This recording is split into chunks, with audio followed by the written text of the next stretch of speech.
Welcome, everyone, to episode 3 of an experiment that we're having a lot of fun with. Today, M Samland is back again to read book 3 in his trilogy in 4 parts.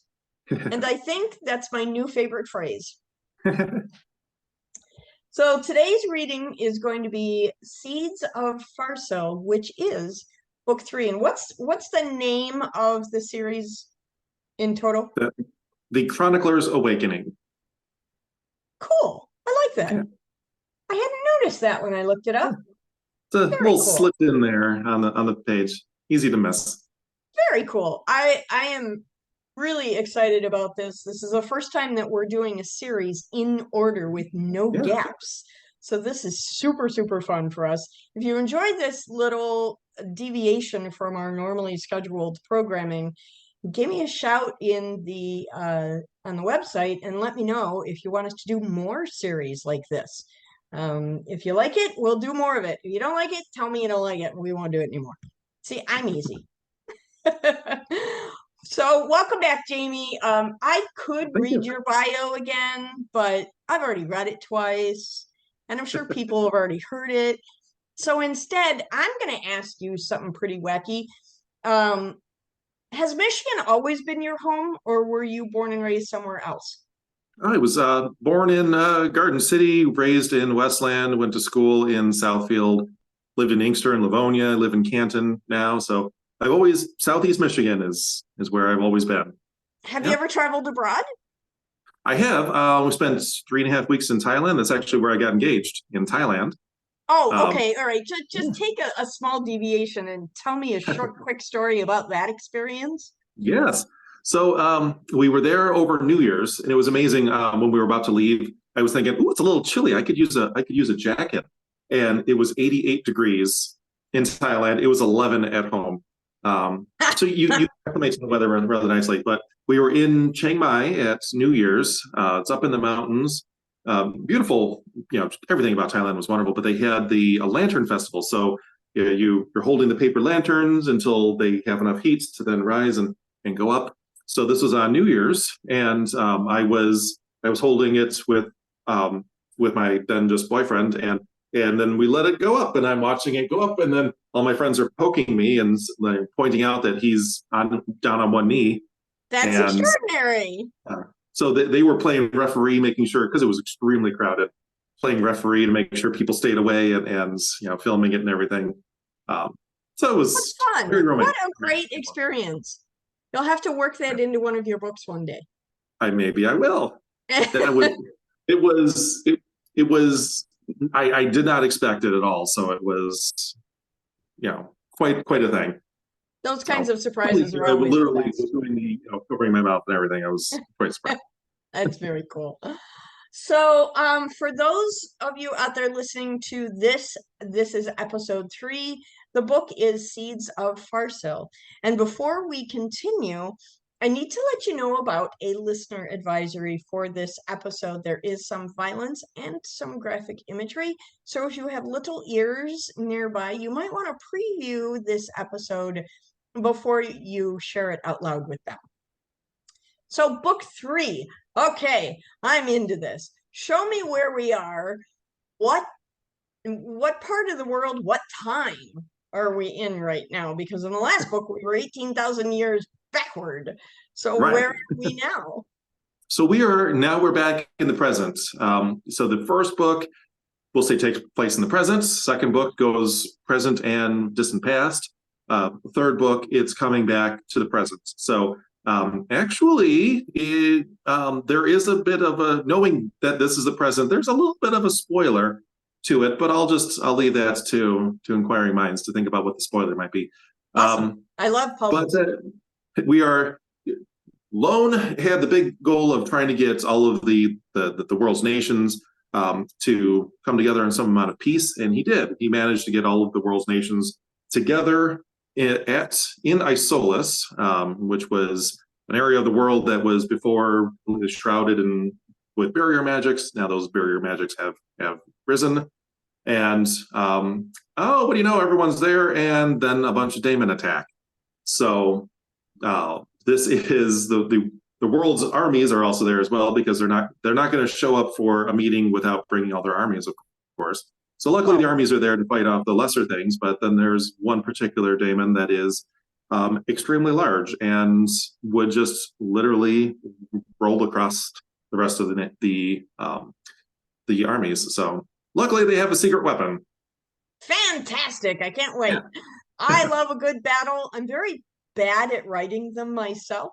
So I always love it when other authors share their battle scenes with me so that it's a skill I can learn to develop. There we go. So when you are ready, please take the microphone and read aloud. All right, Seeds of Farsil, setting the scene here. An endless army of daemon are set to attack the new world tree, with the Exalted towering over them all. The only two people with the power to stand against it were those forged by the gods for that very purpose. We throw everything at the Exalted, Ethan yelled at his brother's side as they ran by an army of confused humans, trying to muster and organize against the wall of daemon. Aiden's eye ran up the twisted form of the mother of Damon, known only to him by myth. Those stories got the description of the monster's form correct. From the many human faces, 6 gnarled arms, and rotted look of its scaled hide. What those old tales lacked was a sense of the Exalted's motion. Rather than a smooth slink of a serpent like he would expect from the thing's body, it twitched forward as if scuttling on a million tiny legs slightly offbeat from each other. It'll be weaker than when Farsil fought it, right? I hope. From being in prison so long? Aiden asked. Do not think of how it was then. Focus on its present form. The lesser daemon were only 100 yards away, a wall of smoke and fangs shrouding the hills for a half mile in either direction. With each stride, Aiden pulled at the sunlight on his back, filtered through the clouds, but no less vital to him. Each step felt lighter, each leaving a deeper impact in the soft grass. The light swelled within him as the daemon grew even nearer. He could see their individual forms, imps, hounds, and flyers. How could the armies behind us stand against so many? They were only a dozen yards from the closest daemon when Ethan sprinted past him. A pale light shimmered across his brother's form, and he sank, still running, into the ground, continuing as a hump below the daemon towards the Exalted. Light burst from Aiden as he culled his armor, eradicating the nearest daemon, shredding the next row, and blinding others. He gathered more, projecting his size and power to loom over himself, daemon faltering at the sight of him. Aiden reached out and grabbed the golden warhammer that formed as he closed his gauntleted fist around the shaft and cleaved it through the daemon, sending a half dozen flying without effort. 5 swings later, he was through the lesser daemon. Aiden focused his left palm and called down a shaft of light, swimming with thin, iridescent fishes that dispelled a greater daemon on contact. He waved his arm, directing the light to destroy another. Aiden, our focus is the Exalted. Ethan sounded as clear as if he stood beside his brother. We can stop these. They're no threat to us, but they'll roll over the human and Svartar's armies. Focus, Aiden. Ethan burst from the ground as a construct of earth, fragments of rock circling a stone form and slicing through the air to impact against the Exalted. Bands of earth rose to entwine the serpentine form, while the ground sank below it. As it shifted around the bonds, Ethan's body glowed red from an inner heat at the joints until the rock exploded outward, pelting the beast and leaving Ethan as a swirl of red and orange flame floating a dozen feet from the ground. Aiden gave the backside of the daemon horde another glance, saw the hole he cut through it closing, and turned to the Exalted. They could fight the horde, but Ethan was right. It would drain their stamina, giving them no chance against the mother of Daemon. What chance do we have anyway? He thought as he craned his neck upward. The colossus halted its jerking movements with a groan like the last breath of a dying man. Dark mist swirled before it, and the Exalted reached to form a scythe with a handled like a human spine that snapped into existence. Copycat, Aiden grumbled. Weaknesses? Daemon are usually smoky or obviously vulnerable to my light. Aiden craned his neck to look over the obscene size of the Exalted. Toss me, he said. The swirl of fire raced toward him, and the red flames gave way to pure, rippling air. Aiden braced himself as his brother wrapped around him and threw him at the Exalted, aiming for just below the faces. The bone scythe arced through the air, but passed harmlessly over Aiden's head, through the massive projection of himself. He was almost to the creature's chest, which looked more like rotted meat the closer he got. His war hammer flashed to the shape of a comically large sword and jammed it forward as he impacted. The blade pierced deep, and Aiden slid down the length of the Exalted, opening a wound as his light sword dragged through its flesh and slowed his descent. Smoke and acrid blood hissed around the light projection over him, and the monster groaned as Aiden reached the ground and rolled away. He dodged another swing of a scythe and looked up at the long gash, still leaking smoke and closing as it did. It heals too quickly, he clearly heard his brother say from the other side of the monster. Back in his blazing form, Ethan channeled a stream of fire into the monster that dragged lines of smoke, but did not seem to bother it. He dropped to the ground and erupted again as stone to ensnare the Exalted with vines and rock. Aiden reached up and called down another pillar of light and fishes to crash into the Exalted's hunched back. It flinched and groaned, but suffered no noticeable damage. Shadows swirled before the Exalted again, and it pulled another scythe from the air, then another, until all 6 arms held a weapon. It focused attacks on Ethan's stone form, swinging, crashing strikes that sparked against its rocky surface. More whips of thorny tendrils shot from the ground, ensnaring 2 of the monster's arms. "Try something else," Ethan yelled. "I can only hold it a moment longer." Aiden heard the strain in his brother's voice and dropped to a knee. "This is stupid. What manner of daemon or anything is unaffected by my light?" He tried to draw a breath, but choked on the foulness of the beast's dead flesh. If the light, the power of purification and direct antithesis of what force fueled the daemon, did not work against the Exalted, he would give it a taste of its own medicine. Shadows cracked across Aiden's 30 feet of solid light armor, seeping into the joints and carving away the sharper edges. He looked up at that space before the Exalted, where it summoned the shadow to form its weapons. Though the day was still bright with the haze of an overcast afternoon, Aiden saw only the darkness as his golden armor shattered and motes of light drifted away on an unfelt breeze. The inky cracks remained, forming a ghost outline where his armor had been. It shrank and pulled in around him, forming a solid, unadorned protective layer.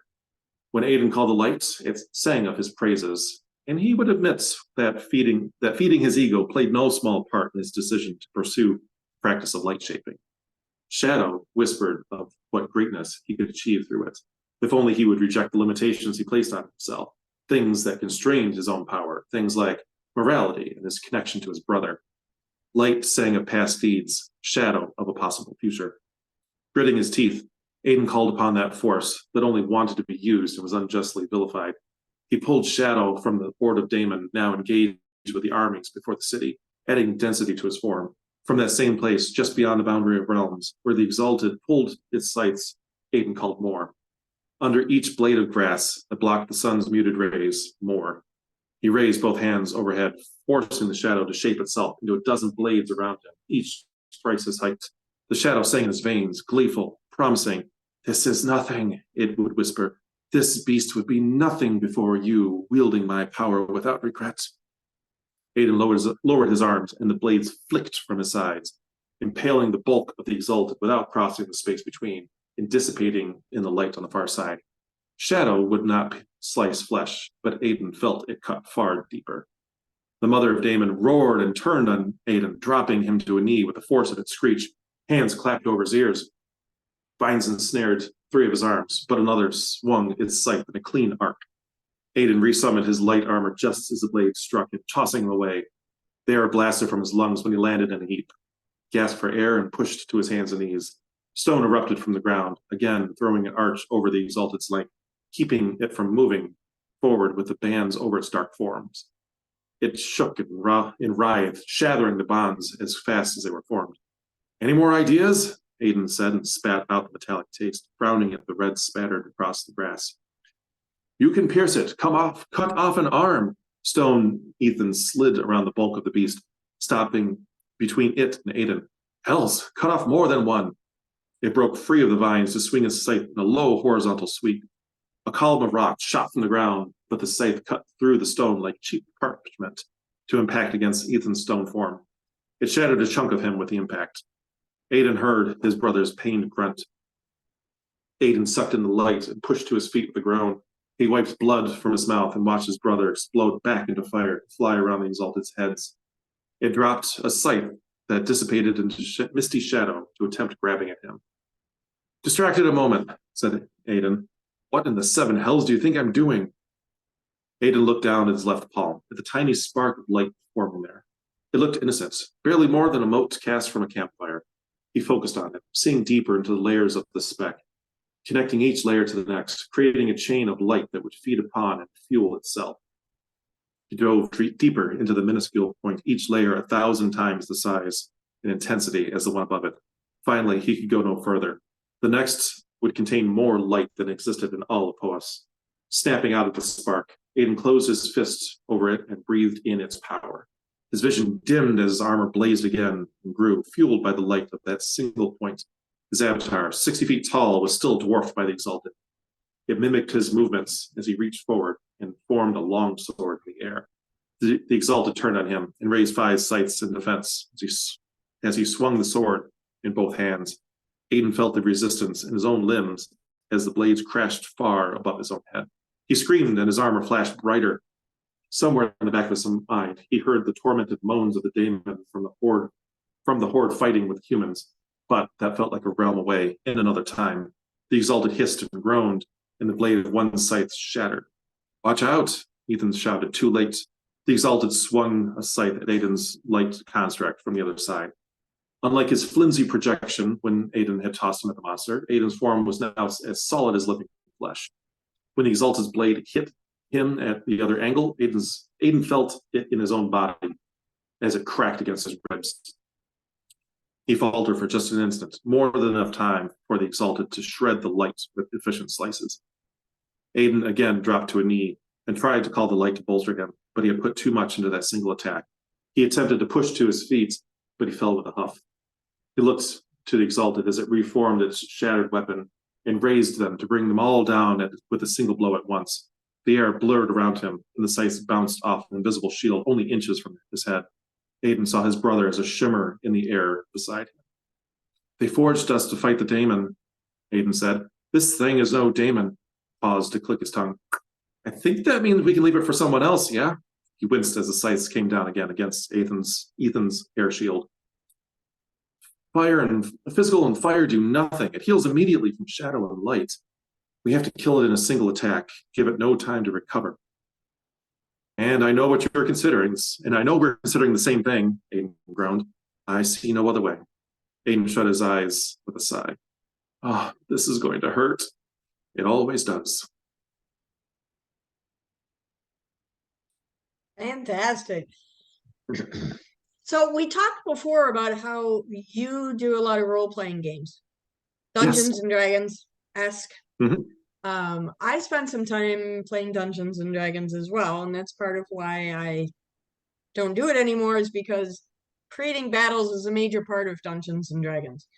So, do you find that your writing is informed by your role playing, or is it the opposite? Is your role playing strengthened because you get to vomit your imagination on the page?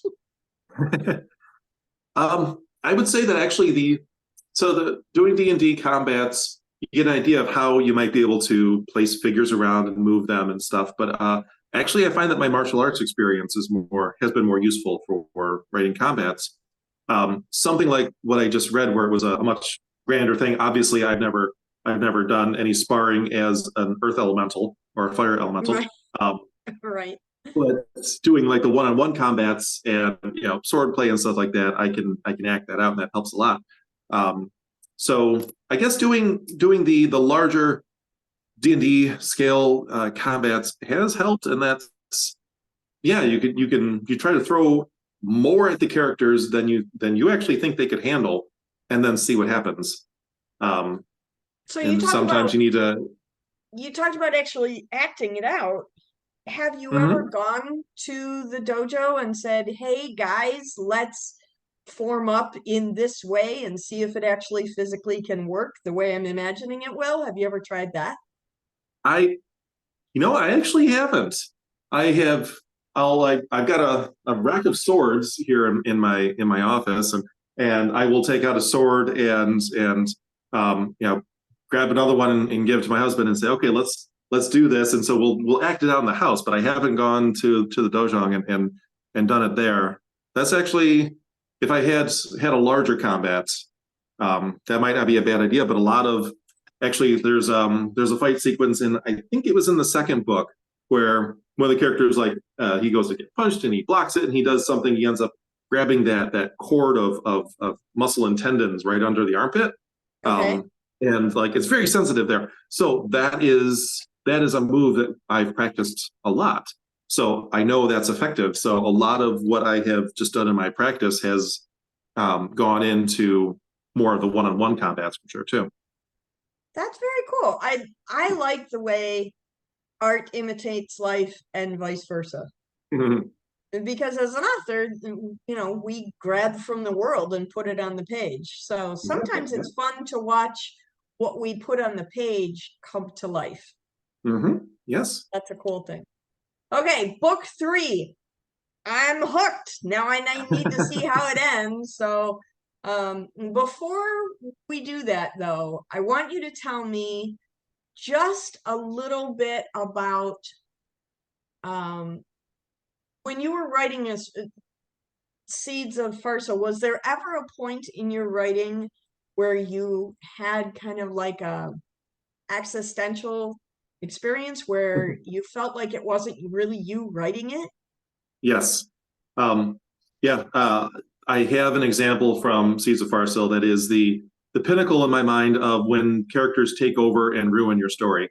Because towards the end of the book, they're doing a lot of quick time travel. And Lone and Alishia are there with some other characters, and Lone came up with a great idea, and I typed out his idea, and then I realized, no, that's not what I want to do, but that is actually a better idea than what I had planned.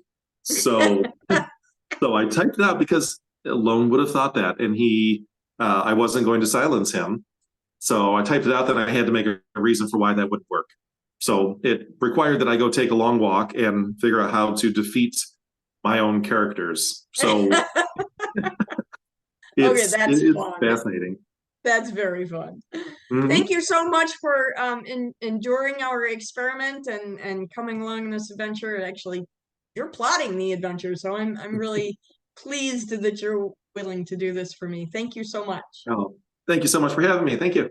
Okay, we will be back in episode 4. Wonderful. Yes. Thank you.